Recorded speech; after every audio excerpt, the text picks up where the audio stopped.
ونسلم على رسوله الكريم أما بعد سئل عن صوم يوم عرفة فقال يكفر السنة الماضية والباقية۔ سیدنا ابو قتادہ الانصاری رضی اللہ تعالی عنہ سے مروی ہے، یہ ایک لمبی حدیث ہے، اس کا یہ ایک جملہ آپ کی خدمت میں نے پڑھا ہے کہ نبی کریم صلی اللہ علیہ وسلم سے دیگر روزوں کے علاوہ یوم عرفہ کے روزے کے متعلق بھی پوچھا گیا۔ آپ نے فرمایا یہ ایک سال کے پچھلے گناہوں کا کفارہ بنتا ہے اور ایک سال کے آئندہ آنے والے گناہوں کا کفارہ بنتا ہے۔ یہ مسلم شریف کی حدیث مبارکہ ہے۔ اس روزے کی بڑی فضیلت ہے۔ سیدہ عائشہ صدیقہ رضی اللہ تعالی عنہ فرماتی ہیں کہ رمضان کے روزے فرض ہونے سے پہلے نبی کریم صلی اللہ علیہ وسلم عاشورہ کا روزہ رکھتے تھے، اور ایک حدیث مبارکہ میں یہ ذکر ہے کہ رمضان کے بعد سب سے افضل روزہ عاشورہ کا ہے، جبکہ عاشورہ کا روزہ اس کے بارے میں اسی حدیث میں ذکر ہے کہ وہ ایک سال کے گناہوں کا کفارہ بنتا ہے۔ اب اندازہ کریں، جو رمضان کے بعد سب سے افضل روزہ ہے اس کے بارے میں یہ ذکر ہے کہ وہ ایک سال کے گناہوں کا کفارہ ہے، اور اس یعنی 9 ذی الحجہ کے یوم عرفہ کے روزے کے بارے میں ذکر ہے کہ یہ 2 سال کے گناہوں کا کفارہ ہے۔ اس سے معلوم ہوا کہ اس روزے کی فضیلت بہت زیادہ ہے۔ ایک دن کا روزہ ہے مگر آدمی کے 2 سال کے گناہ معاف کر دیے جاتے ہیں۔ ان گناہوں سے مراد اگرچہ صغیرہ گناہ ہیں، جو چھوٹے گناہ ہیں جو بغیر معافی کے اللہ معاف فرما دیتے ہیں، ان گناہوں سے مراد وہ صغیرہ گناہ ہے۔ اب یہ مسئلہ اختلاف کی حد تک چلا گیا ہے، آیا یہ روزہ 8 ذی الحجہ کو رکھیں یا 9 ذی الحجہ کو؟ حدیث مبارکہ میں ذکر ہے کہ یوم عرفہ کا روزہ، جو آدمی یوم عرفہ کا روزہ رکھتا ہے اس کے 2 سال کے گناہ معاف ہوتے ہیں۔ اب یہ عرفہ، یوم عرفہ ایک اصطلاح ہے جو کہ حاجی جب حج کے لیے عرفات کے میدان میں جاتے ہیں تو وہاں جو وقوف عرفہ ہوتا ہے اس دن کو یوم عرفہ کہا جاتا ہے، جبکہ حاجیوں کے اعمال الگ ہیں، باقی مسلمانوں کے اس دن کے اعمال الگ ہیں۔ اب حاجی وہ قربانی نہیں کریں گے اس دن، نہ تو وہ روزہ رکھیں گے، اور اسی طرح جو ان پر فرض ہے کہ عرفات کے میدان میں مغرب تک ٹھہرا جائے وہ وقوف کریں گے۔ اگر صرف عرفہ کا وقوف رہ جائے تو سارا حج باطل ہو جاتا ہے۔ یعنی حج میں جو بنیادی چیز ہے وہ وقوف عرفہ ہے، اور حاجی کے لیے روزہ رکھنا ویسے بھی منع ہے۔ آپ کی چچی محترمہ سیدہ ام فضل بنت حارث رضی اللہ تعالی عنہ، انہوں نے نبی کریم صلی اللہ علیہ وسلم کے متعلق یہ جاننا چاہا کہ آج آپ کا روزہ ہے یا نہیں۔ انہوں نے دودھ کا ایک پیالہ آپ کی خدمت میں بھیجا۔ آپ نے تقریباً عصر کا ٹائم تھا یا ظہر سے بعد کا اور عصر سے پہلے کا وقت تھا، آپ نے پورے مجمع کے سامنے سواری پر وہ پیالہ نوش فرما لیا۔ اس میں 2 حکمتیں تھیں۔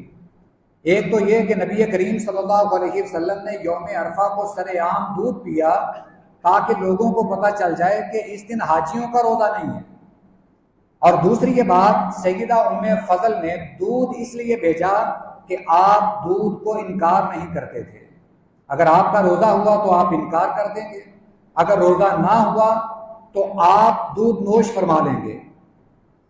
اب بات کو آگے بڑھاتے ہیں کہ بعض لوگ یہ کہتے ہیں، یوں سمجھ لیں کہ یہ ایک مسئلہ پیدا کرنے کی کوشش کی جا رہی ہے، حالانکہ مسئلہ ہے نہیں۔ وہ یہ کہتے ہیں کہ جس دن یوم عرفہ حاجیوں کا ہے اسی دن پوری دنیا پہ روزہ رکھا جائے، چاہے وہ مغرب میں ہوں چاہے وہ مشرق میں ہوں، دنیا کے کسی بھی ملک سے تعلق رکھتے ہوں، وہ روزہ عرفات کے میدان میں جس دن حاجی جائیں گے اسی دن رکھیں گے۔ حالانکہ اس کے لیے دلیل کی ضرورت ہے جو کہ شاید کہیں ملتی نہیں، ایسا کہیں بھی ذکر نہیں کہ جس دن حاجی میدان میں جائیں باقی مسلمان اس دن روزہ رکھیں، یہ ذکر نہیں ہے۔ یہ ایک بنیاد بنایا گیا ہے اس وجہ پر کہ چاند ایک ہے، اس میں تو کوئی شک نہیں، چاند تو ایک ہے، مگر اس کی تاریخوں کا فرق ہے۔ یہ ہمارے دو نظام ہیں، ایک نظام شمسی ہے ایک نظام قمری ہے۔ نظام قمری الگ ہے جس کے حساب سے ہمارے اسلامی مہینے چلتے ہیں، نظام شمسی الگ ہے جس کے حساب سے انگریزی مہینے اور دیسی مہینے چلتے ہیں۔ یہ دونوں نظام ایک دوسرے سے نہیں ملتے، ایک سال میں 10 دنوں کا فرق ہے دونوں نظاموں میں۔ جہاں سورج سب سے پہلے طلوع ہوتا ہے چاند وہاں سب سے بعد میں نظر آتا ہے، اور جہاں سورج سب سے پہلے غروب ہوتا ہے وہاں چاند سب سے پہلے نظر آتا ہے، یعنی یہ بھی معاملہ الٹ ہے۔ اب مثال کے طور پر آسٹریلیا وقت کے حساب سے ہم سے 4 گھنٹے آگے ہے۔ اب وہ جب صبح فجر وہ کرتے ہیں، ہم تو اس وقت رات کے 12 بجے اپنے کھانے پینے میں مصروف ہوتے ہیں۔ اب یہ کہا جائے کہ آسٹریلیا میں صبح ہو چکی ہے لہٰذا پوری دنیا والے صفے باندھ لیں اور فجر کی نماز ادا کریں، یہ تو بالکل درست نہیں۔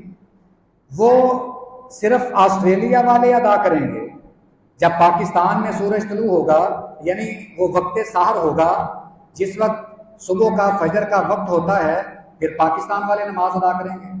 ہم سے 2 گھنٹے بعد سعودیہ والے فجر کی نماز ادا کریں گے۔ اسی طرح جیسے جیسے آگے کو جائیں گے وقت کا فرق پڑتا جائے گا۔ آئیے چاند کی طرف، جو لوگ یہ کہتے ہیں کہ چاند ایک ہے اور لہٰذا اس کا حساب بھی ایک ہی ہونا چاہیے، اگر سعودیہ میں نظر آ گیا ہے تو پاکستانیوں کو بھی اس کی پیروی کرنی چاہیے، یہ بات غلط ہے۔ میں اس کے لیے ایک دلیل عرض کرتا ہوں۔ حضرت قریب جو سیدنا عبداللہ بن عباس رضی اللہ تعالی عنہما کے غلام تھے، آزاد کردہ غلام تھے، سیدہ ام فضل جن کا پیچھے تذکرہ گزرا ہے، آپ کی چچی محترمہ سیدنا عباس رضی اللہ تعالی عنہ کی زوجہ محترمہ، انہوں نے حضرت عبداللہ بن عباس کے غلام حضرت قریب کو شام میں حضرت معاویہ رضی اللہ تعالیٰ عنہ کے پاس کسی کام کی غرض سے بھیجا۔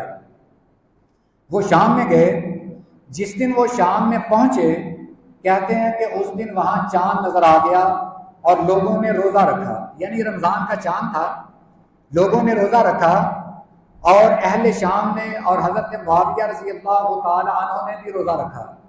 حضرت معاویہ رضی اللہ تعالیٰ عنہ چونکہ شام کے گورنر تھے اور ان کا دارالخلافہ دمشق تھا، تو وہاں یہ حضرت عمر فاروق رضی اللہ تعالیٰ عنہ کے دور حکومت سے، بلکہ بعض روایات میں حضرت ابو بکر صدیق رضی اللہ تعالیٰ عنہ کے دور حکومت سے وہاں یہ گورنر تھے۔ حضرت قریب ان کے پاس کسی کام کی غرض سے گئے اور جب وہاں سے واپس آئے مدینہ میں پہنچے تو یہاں رمضان کا اختتام ہو رہا تھا، مدینہ میں رمضان ختم ہو رہا تھا، یہاں چاند نظر آیا، یعنی شام سے 1 دن بعد حضرت قریب حضرت عبداللہ بن عباس رضی اللہ تعالیٰ عنہ سے کہنے لگے کہ وہاں شام میں تو جمعے کی رات کو چاند نظر آیا تھا۔ حضرت عبداللہ بن عباس رضی اللہ تعالیٰ عنہ کہنے لگے کہ یہاں مدینہ میں ہفتے کی شام کو چاند نظر آیا تھا۔ حضرت قریب نے کہا کہ وہاں تو انہوں نے روزہ رکھا، حضرت معاویہ نے بھی روزہ رکھا، اب یہ مدینہ والے 1 دن تاخیر کا شکار ہیں، تو کیا یہ حضرت معاویہ کی پیروی نہیں کریں گے کیونکہ ان کا روزہ 1 دن پہلے ہے؟ حضرت عبداللہ بن عباس رضی اللہ تعالی عنہ نے فرمایا کہ نبی کریم صلی اللہ علیہ وسلم نے ہمیں اسی بات کا حکم دیا ہے وہ کون سا حکم ہے؟ اذا رأیتم الہلال فصوموا واذا رأیتموہ فافطروا، جب تم چاند دیکھو رمضان کے روزے رکھنا شروع کر دو، جب چاند دیکھو تو روزے رکھنا بند کر دو، یعنی عید کر لو۔ یہ حضرت عبداللہ بن عباس رضی اللہ تعالیٰ عنہ نے فرمایا کہ آپ کا یہی حکم ہے۔ آپ اندازہ کریں کہ صرف ایک اسلامی سلطنت ہے، اس وقت حضرت ام فضل بنت حارث رضی اللہ تعالی عنہ کی جو وفات ہے وہ حضرت عثمان رضی اللہ تعالی عنہ کے زمانے کی ہے، اور حضرت عثمان کے زمانے تک سلطنت اسلامیہ ایک تھی، چین سے لے کر مغرب تک، ماوراء نہر سے لے کر افریقہ تک، دمشق تک حضرت عثمان رضی اللہ تعالی عنہ کی خلافت تھی، یعنی ایک ملک تھا، پوری سلطنت اسلام کے تحت تھی، مگر ایک دن کا روزے کا فرق ہے، شام والے ایک دن پہلے رکھ رہے ہیں، مدینہ والے ایک دن بعد میں رکھ رہے ہیں۔ یہ معلوم ہوا کہ ملک بھی ایک ہے مگر سلطنت بہت بڑی ہے، ایک جگہ پہ چاند پہلے نظر آ گیا، انہوں نے پہلے روزہ رکھ لیا، ایک دن چاند بعد میں نظر آیا، اور جہاں چاند بعد میں نظر آیا انہوں نے ایک دن بعد میں رکھ لیا۔ تو یہ بھی معاملہ حل ہوا کہ چاند کا اعتبار علاقے کے حساب سے ہوگا، نہ کہ اعلان کے حساب سے۔ آسٹریلیا والے یا شام والے اعلان کریں کہ چاند نظر آ گیا ہے تو پوری دنیا والے اس پر اعتبار نہیں کریں گے، وہ اپنے اپنے چاند کا حساب رکھیں گے۔ یہ میں توقید پہلے عرض کر چکا ہوں کہ کہیں پہلے نظر آتا ہے اور کہیں بعد میں۔ یہ بھی معاملہ حل ہوا کہ چاند کے حساب سے ہمارا یوم عرفہ وہ 9 ذی الحجہ کو ہے، اور سعودیہ کی اس دن عید ہے، سعودیہ میں اس دن عید ہے، اور عید والے دن روزہ رکھنا یہ تو غلط ہے۔ اس لیے وہ کہتے ہیں کہ آپ ایک دن پہلے، جس دن سعودی عرب میں یوم عرفہ ہے اسی دن روزہ رکھ لیں۔ تو یہ بات ہمارے چاند کے حساب سے غلط ہے اور شریعت کی روح سے بھی غلط ہے۔ یہ جو میں نے پیچھے دلائل عرض کیے ہیں ان کا لب لباب یہ ہے کہ ہمارا جو یوم عرفہ کا روزہ ہے وہ بدھ والے دن یعنی کل پڑ رہا ہے، ہمارا کل یوم عرفہ ہے، ہمارا کل روزہ رکھنا یہ یوم عرفہ کے حساب سے ہے۔ اور باقی بھی بہت ساری توجیحات پیش کی جا سکتی ہیں کہ جو اس بات کو تقویت دیتی ہیں کہ ہمارا 9 ذی الحجہ کا روزہ وہ یوم عرفہ ہی شمار ہوگا۔ یہ ایک اصطلاح ہے۔ اب یوم النحر یہ سعودیہ کا الگ ہے، ہمارا پاکستان کا الگ ہے۔ یوم النحر یہ عید کے دن کو کہا جاتا ہے، عید الاضحیٰ کا دوسرا نام یوم النحر ہے۔ اب یوم النحر سعودی عرب میں ایک دن ہے، اگر آدمی یہ کہے کہ وہاں یوم النحر ہے لہٰذا میں بھی آج ہی قربانی کروں تو ہماری قربانی درست نہیں، ہم اپنی عید کے حساب سے قربانی کریں گے۔ باقی اور بھی بہت سارے دلائل ہیں جن کے بیان کرنے کا یہ وقت نہیں، صرف یہ عرض کرنا چاہتا ہوں کہ اس بات میں کوئی اختلاف نہیں۔